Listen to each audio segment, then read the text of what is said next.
I was wondering, like, is there any character you felt you developed a bond with, or you've even fallen in love with, and were you spending a lot of time with people? Oh yeah. I was surrounded by people. That's what was so good, like making a film. If you feel lonely, and you want to like socialise, making a film is the best thing, because you just meet all these random people all the time, and you're never alone. And even when you are alone, you're kind of busy like putting the film together. And like, but you didn't do it for that reason, though, did you? No, I didn't do it for that reason. I wanted to tell a story about like how it is when you're in your early 20s, and you're kind of destitute. You don't know what the fuck to do with your life, and you got like this pressure, like we were just saying, like you got the choice of going to university, but I just see that as like wasting another 4 years if you're going to study, be an artist or being a filmmaker. Like just go out and do it. Don't waste 4 years. And I wanted to tell people about that. Like there's a possibility in life where you don't have to do what everybody else does, and all old people are telling you all the time. Yeah. So how did you actually bump into those people, or did you advertise for them, or what? Sometimes I'd advertise. Sometimes I'd advertise saying on like Gumtree and places like that. I'd say I'm looking for such and such. Have you got anything in your life that kind of resembles these experiences? That type of thing, and we got along. And was you travelling around the country a lot? Yeah. So it's not all around here. No. Is there any Derby people? Like Dan the big issue seller, he was from Derby. Let's see. Is he the one who dances? Yeah, he's the one at the end of the movie. Yeah. Who, he did like too much LSD, and he got put in a young person's shelter, and he became really violent. But I liked him a lot. He went to prison to Plymouth, and I haven't seen him since. Oh. I met his girlfriend as well. Yeah, I met him outside Blockbusters last time. Now there's a line that he says. It's something like about wanting to be where you want to be, but you've got to be where you are now. Do you know that line he's on about? And you're in exactly the right place. But actually, initially it sounds really profound, but when you strip it away, he hasn't said anything. Yeah. No, it's quite but funny. at the same time, it kind of is. It sounds really profound, but then when you work it out, nothing's actually been said. You don't think so? He's a profound person because he's been through pain. So people like that they're naturally profound because they've experienced something that not everybody usually does. Like, I don't know, like experiencing a house fire when I was 4. I could have died. The only thing that survived was me and like a picture of my grandfather, and he was dead, which is even more strange. And they threw me out a window, and they threw my sister and my mum, and like the whole community caught us when we got thrown out. Stuff like that fucks with you, but it's good at the same time if you survive it, because you're not scared of anything anymore. Quite a horrible experience, isn't it? I don't remember much of it, luckily. Yeah. But I was just hypnotised by the flames, because I was playing with matches. I was being stupid. I was lighting stuff up. Did you cause it? Oh yeah, it was my fault. Oh God. I was playing with fire, and it must have been the first time I've ever played with fire, because I was really enjoying it. I'd never treated fire as a toy, and it's great. Have you burnt things?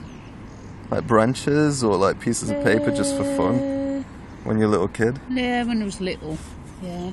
Paper, bits of paper. You're discovering like a really powerful thing. Yeah. So do you reckon you fell in love with anyone in the film? Yeah, like most of the people in it, actually. Did you? Oh, yeah, I fall in love dead easily. Ways. Yeah, I don't see what the problem is with falling in love with everyone. What's the problem? So, who did you fall in love with then? I don't want to say. Oh.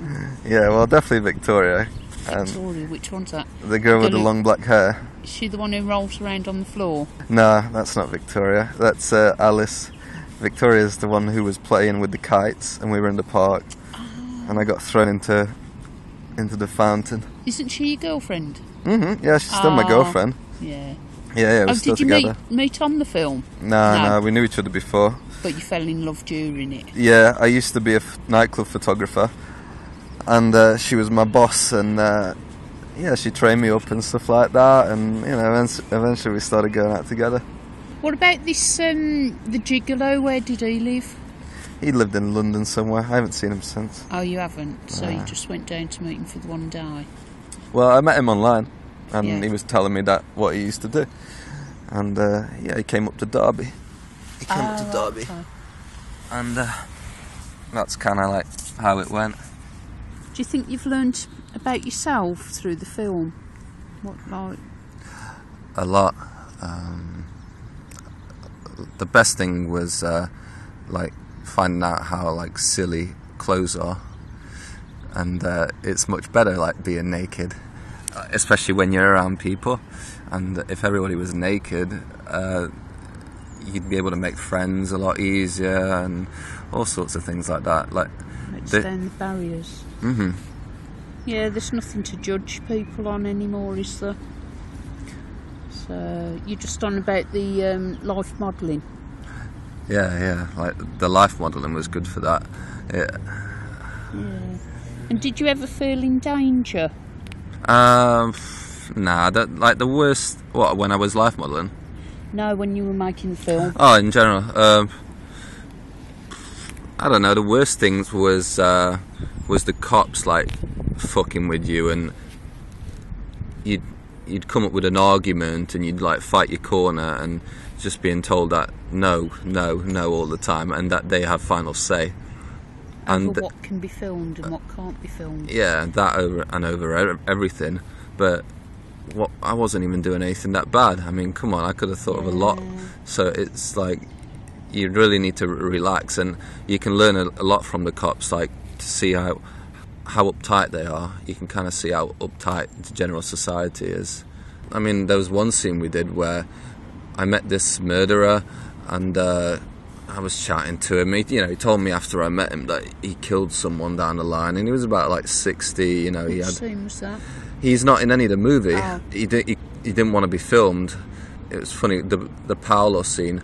He showed up the day afterwards because I was like, well, how about you come to one of our days where we're filming, and if you feel like it, you know, can we film you? Do you want to be in the film? So he showed up, and I could see how he could be a murderer because he had like a sort of like quiet anger about him, and those are usually the people that blow up. I think what's really frightening about it is you don't know a psychopath until they're killing you, because if we did know them, we'd be able to avoid it, wouldn't we?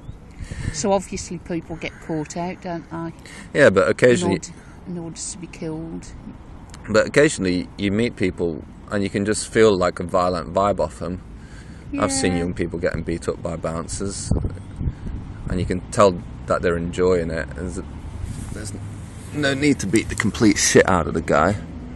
Yeah, but in terms of being murdered, like, that's different, innit? That could come from any direction. Mm-hmm. Like in France, that they won't prosecute you if it's a crime of passion. I won't know. Mm-hmm. God. Don't fall out with your boyfriend then. You think you could kill someone? No, I don't think so. What about you? I could probably do it if I wanted to eat them, like if I was stuck on like the Himalayas. Could you? Yeah, and you had to kind of like survive. God. It'd be like really desperate measures though, like it wouldn't be like the second day afterwards. It'd be there for... Yeah. Oh.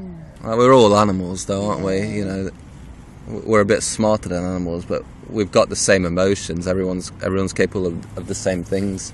Yeah. But thinking about killing someone is different, isn't it? Oh yeah, like planning it and making it a ritual and all that stuff. Yeah. Those and cults as well, and how we're all like voyeurs now. I think Facebook and Twitter and they can be a disease. It can become a disease. Yeah. Everything's voyeuristic, isn't it? Mm-hmm. So I heard there's a lot more snuff videos now because of... How come? It's a bigger audience, and it's easier. You just film it. And you couldn't put snuff film on Facebook or YouTube. Nah, but like something similar, you know, like a private one and stuff like that. You just upload a video now. I've become more voyeuristic since making a film, and I have to like kind of like tell myself sometimes, it's like, no, you got to go outside. You know, you spend too much time inside, especially when you're editing. Yeah. And now I'm starting to get back into like real life again. Yeah, I suppose it's quite an isolating experience in that way, isn't it? Yeah.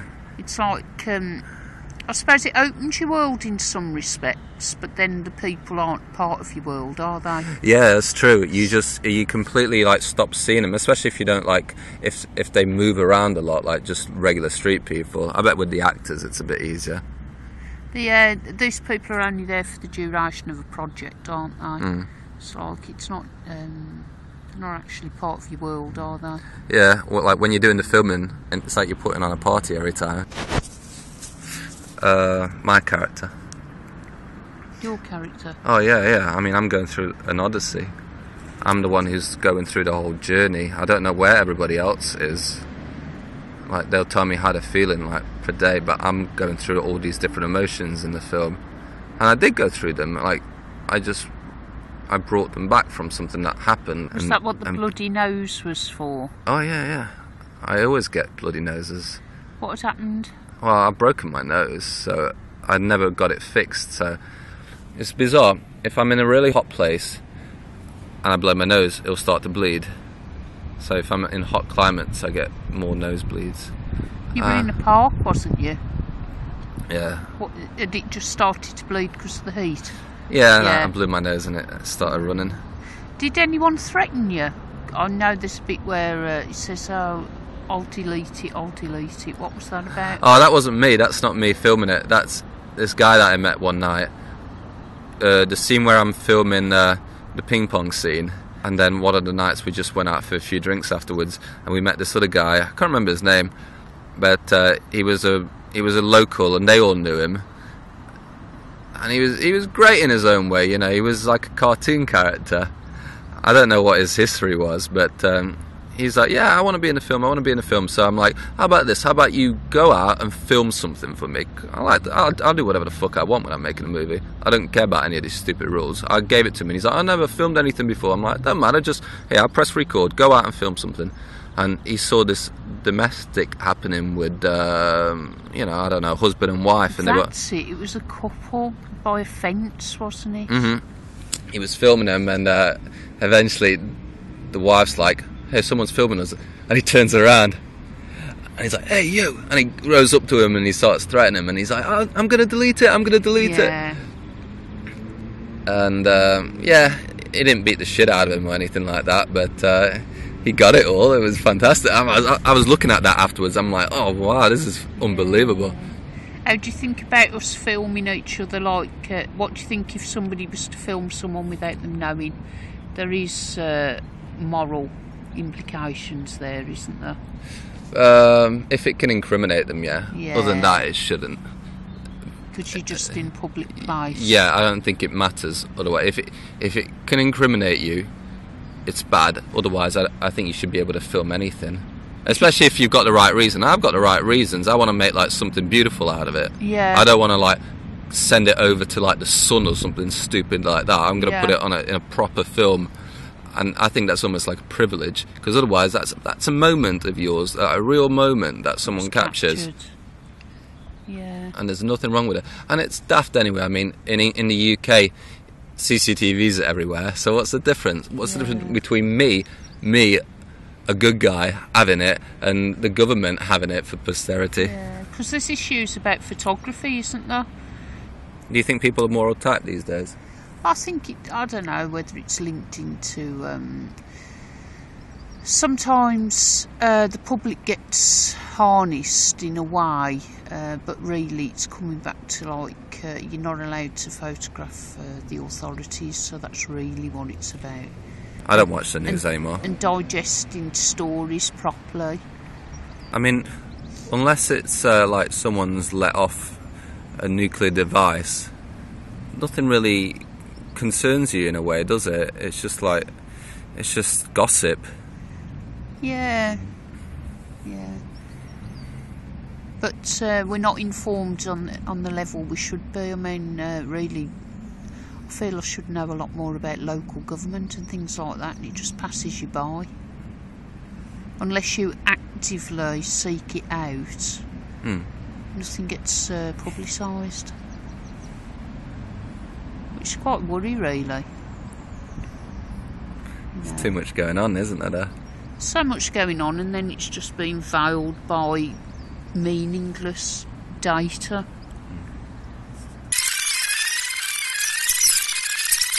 I don't know what's good or bad anymore. I don't know whether I have an opinion. The sun's making me tired. I love it. Yeah, I like the sun. I don't know. Like, I used to catch lizards when I was living in Italy. I'd like hunt lizards, and I'd tie them up to trees. I never got around to eating one though. You didn't? Yeah. Would you eat a wild animal like that? Oh yeah. Would you? Yeah. I've been hunting before. Have you? What have you had? Deer, pigeons. What, you just cooked it up? Yeah, you bring it home. Oh, I brought it home. I tried to do that once because I didn't know how to cook at the time, and I was just a little kid, and I'd bring it home. My mum would freak out because I brought a dead lizard and I wanted to cook it. But pigeons, we used to eat pigeons, and wild boar as well. Wild boar's really good. Is it? Yeah, I love meat. I'd never be able to be a vegetarian. So, have you got your next film project? It's about social media, isn't it? That's right. I literally just got the idea of how I felt when I was putting Black Biscuit together, which was I'm always online, I'm always advertising, because I did everything myself. I did all the advertising for the film, contacting stations and stuff like that, and it just gets you after a while. As I said, you're just inside all the time. So now, for Pregnant, I want to talk about how it feels, because there's billions all over the world, all kind of feeling the same thing. It's like this is like the come down of the Facebook and YouTube generation. It's anaesthetised us in some ways. It'll go away and it'll come back in a different form. Yeah, because the money's too good. Yeah, Facebook's becoming a bit of a drag at the moment. Do you think it's made people more lazy? I do, in a way, because it's more entertainment. The entertainment's always there. It's not real entertainment, though, is it? It's like a quick fix. Snippets, yeah, isn't it? It's a quick fix. But it's not as good as sex. Like, sex is so much better than staying at home online, stuff like that. That's why it's never gone out of fashion. And it's making a comeback. Never will. Yeah, I know how Kennedy felt. I think that's weird when people find each other just purely for sex through the internet. Like, I don't know, the online dating agencies and that, the dating websites, and I've been on one or two, but they're rubbish. I just don't think that they yield anything real. And sometimes you'll get a message, and a man virtually wants you to make a decision whether or not you'd be prepared to sleep with them. They got no tact, though. It's like everything that comes into attraction. Like, how are you going to make a decision? Like, they're idiots. They want you to they want to fast forward, and they want an instant. It's coming back to instant fixes, isn't it? Especially with women, you got to give women time. There's my photograph. Do you want to fuck? Sexy, right? I don't think so. Idiots. It can't be like meeting someone normally in a normal place and like right away you're like, wow, I like you. And things build up, don't they? It's like as if you make a decision based on a photograph. I don't think so. Yeah, I guess you get longer relationships that way, though, don't you? If you do the whole build-up thing and then eventually sleep with one another.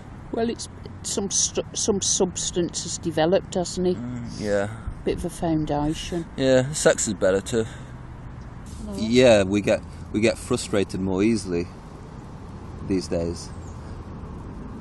I don't know whether we're encouraged to be frustrated in order to have something sold to us.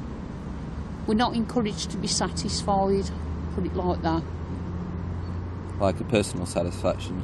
In anything, really. You're not encouraged to be satisfied with the, you know, cars, because you've got to have something else.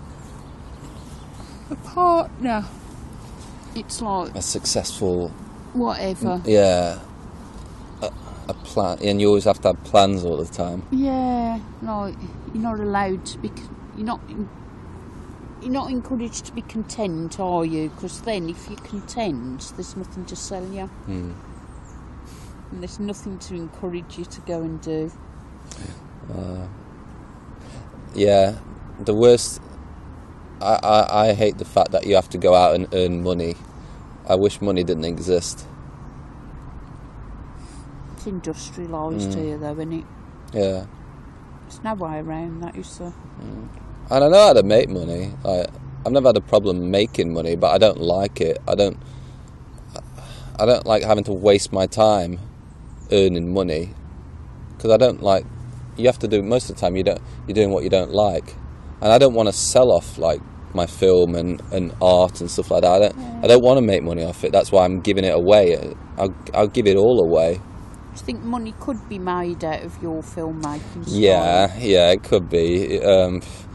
If I toned it down and if I made it shorter, if it wasn't 2 hours long, and I got, you know, I tweaked. Even if the fact that I filmed it on a mobile phone, they don't like that as well, I'm sure. It's got to look a certain way. It's got to be HD and that type of thing.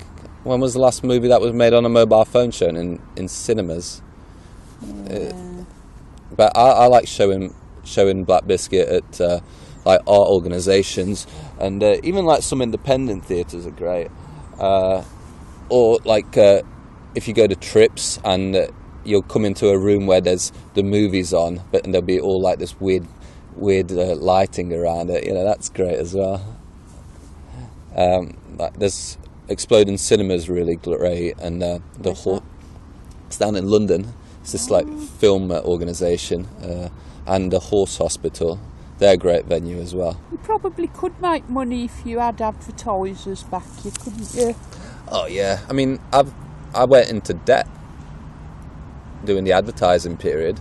Did you? Oh yeah. It gets addictive, advertising as well. You always want to like find the right place where people are going to see it, because that's what I get off on, is showing the film for people to see it. So after a while, I was in debt, but I'm all right now, and I'm back to making the next one. What I need to do is I need to meet some rich eccentric who's got the same taste in movies as me. Yeah, and they're your backer. Yeah, and I'm sure I'd like the person a hell of a lot as well. We'd have a great time. Yeah, that'd be alright, wouldn't it?